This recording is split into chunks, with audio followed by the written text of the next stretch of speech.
Yo, what's up? We just finished a very manly man workout, didn't we, Kyle? It was manly. It was manly. Just got out of the cold pool, and we decided we'd use this opportunity to show you the world-famous big-ass smoothie that Kyle and I are about to knock down before we hop on to record an epic podcast for you.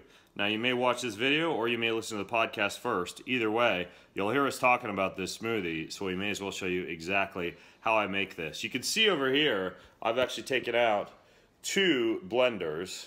I don't know if there is a way to switch it from... Yeah, maybe we can't switch it during. We'll have to go like this then. 2 blenders. 2 blenders. All right. As long as people can see, okay. KitchenAid We got 2 Ninja. blenders. We're going to take this Theodore Roosevelt mug. This is the man in the arena quote on this mug, and yes, I do happen to have 2 mugs. Isn't that convenient, Kyle? Now, our freezer busted last night. Normally, I would use a lot of ice in this smoothie. A lot of ice. But because the freezer broke, I basically am just using as much ice as we have, and I'll divvy this up between the 2 blenders. But normally, like as much ice as you see here, I would actually use almost 3 times as much ice because I tend to sip on my smoothie during the morning while I'm working, and I like to just kind of like eat it like ice cream while I'm sipping on it. So, we're just going to add as much ice as we can. Now, the next component is, in addition to ice, you want to add something that will keep your smoothie ingredients from oxidizing. And for that... No oxidation. No oxidation. You want ascorbic acid. So I take a half a lemon, goes into each one. You really, in this case, you don't need a juicer. If the seed goes in there, don't worry, you're not going to die of lectin overdose or anything like that. Okay, next I like to go with a little bit of plant matter. I've started to tone down the amount of plant matter that I use in my morning smoothie. I used to just use copious amounts of plants, but the problem is, because I work my butt off all day until about 2 or 3 p.m., what you'll find is if you add too many plants to your morning smoothie, you gotta take a huge dump like around noon, and that's inconvenient for me. So I quit adding so many plants to my morning smoothie. So there's your practical takeaway for today. Next up, what we're gonna add in addition to the plants is I'm a little bit protein agnostic. This is my friend Drew Canoli's vanilla protein powder. I'll use the Mount Capra stuff sometimes. I'll use the Living protein stuff sometimes. This is a pretty good blend though. It's got a good flavor. So I go with right around in the range of 20 to 30 grams of protein in here. So each smoothie is going to get a couple good scoops of protein. I think I shorted Kyle a little bit over here, so I need to give him just a little extra. Smidgen more. There we go. Smidgen more.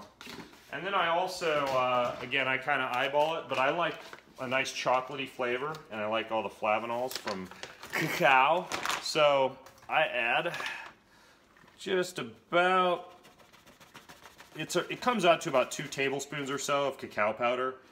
But again, like I eyeball it, so it's not super duper important exactly how much you get, but I am a big fan of cacao.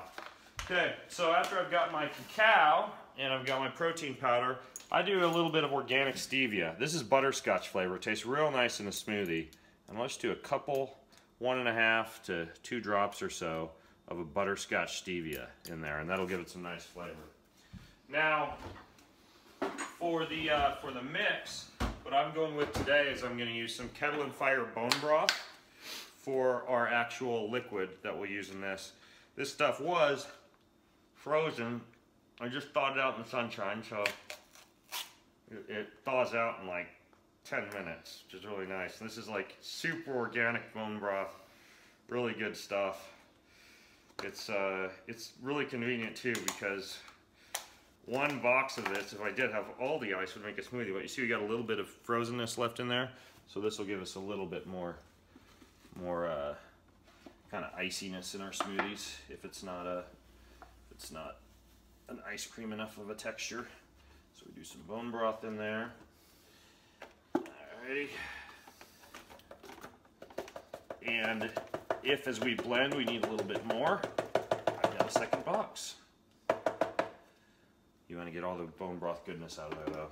It's important, right, Kyle? Yeah, don't leave any leftovers. Yeah. So I'm just going to open this bone broth now just so we can dump it in as we blend if we need to. We're almost to the point where we blend, even though there is a part 2 after we blend, because after you blend, you got to put all the chewables in. Chewables are important, right? That You way gotta you're be able, working you it gotta be able down. to taste your smoothie. And saliva, right? And saliva. Which reminds me, we need to make sure each of us has a spatula for our smoothie as well. So that's your spatula. And my spatula. Actually, you know what, Kyle? I'm gonna get you an even bigger spatula. Because I think you deserve a large spatula. So there we go. All right, so next up, you want a little bit of cinnamon? Yes, please. Okay, so we go with some cinnamon in there. And I go with a pretty decent amount of cinnamon. I like a hefty dose of cinnamon. Okay, so now we're ready for, oh, sorry, turmeric. Forgot my turmeric. I just want a little bit of anti-inflammatory turmeric in there. Not a whole lot, but enough to give it a little bit of a Indian curry kick. A little spice. Yeah, a little bit of spice. So now we are just about ready for the blend. These are probably going to need a little bit of extra liquid, but we'll press blend and then we'll kind of add liquid as we go. So I've got a Ninja blender here.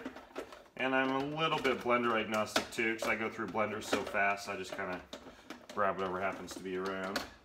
But let's see, I have to remember how this blender goes. Oh yeah, this one goes like this. You'd think I'd know how to use a blender by now. This one goes like this, and I'm just going to hit blend and see where we're at here as far as our liquid goes.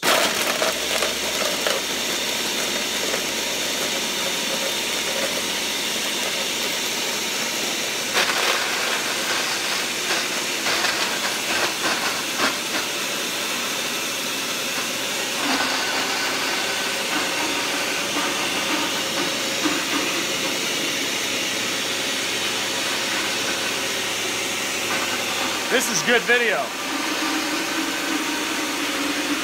You want to blend it for a good like 90 seconds or so you get good texture.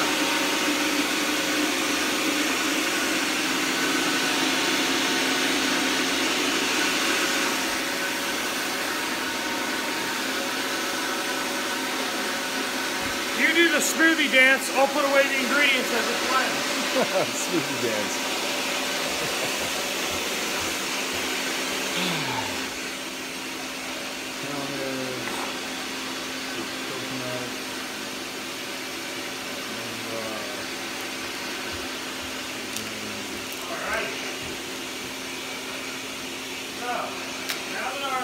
Now that our smoothies are blended,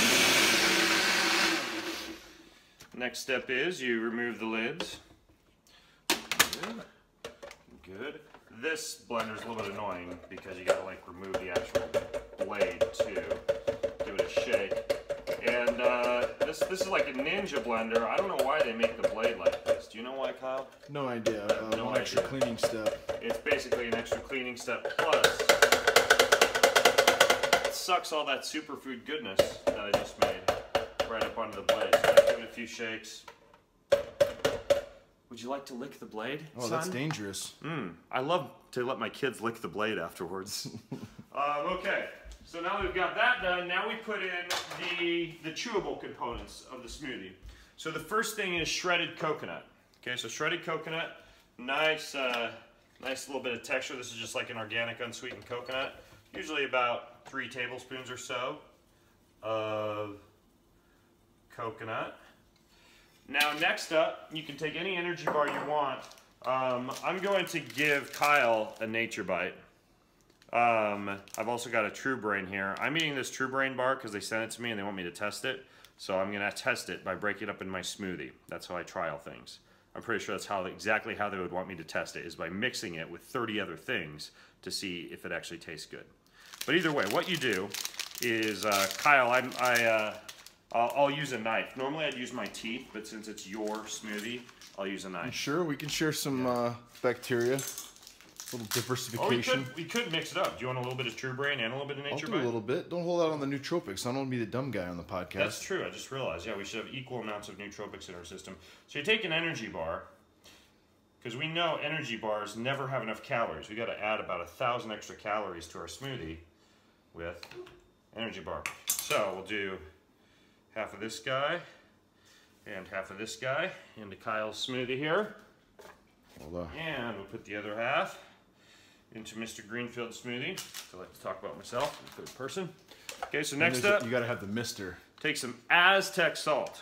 Mr. Aztec salt. This is just a really, really good Aztec salt. GreenfieldFitnessSystems.com. I'm a fan of electrolytes, as you know, Kyle. We've been sipping on that Hazda water all week. So we go with about a teaspoon or so of salt. Give a nice salty texture. And this is, by the way, Kyle wanted exactly what I drink every morning. And what you're watching is, you know, there's occasional variations, right? Like sometimes it's kale instead of arugula, or, you know, sometimes it's whatever, kefir instead of bone broth. And then we finish up with some cacao nibs for some added crunch and some added caffeine and some extra antioxidants and nutrients. A little bit of fiber. And voila. The next step, the final step, is we take our cups like so, and you take your finished smoothie like so. This one is, so I'll demonstrate here with Kyle's smoothie. You basically fill, this is why I make my mug so freaking big. Now you're gonna understand, Kyle. So when we go down to podcast, you get the mug and you get the spatula with the pitcher. And this is breakfast, baby. What do you think? I love it. There you go. Manja manja. Time to eat it.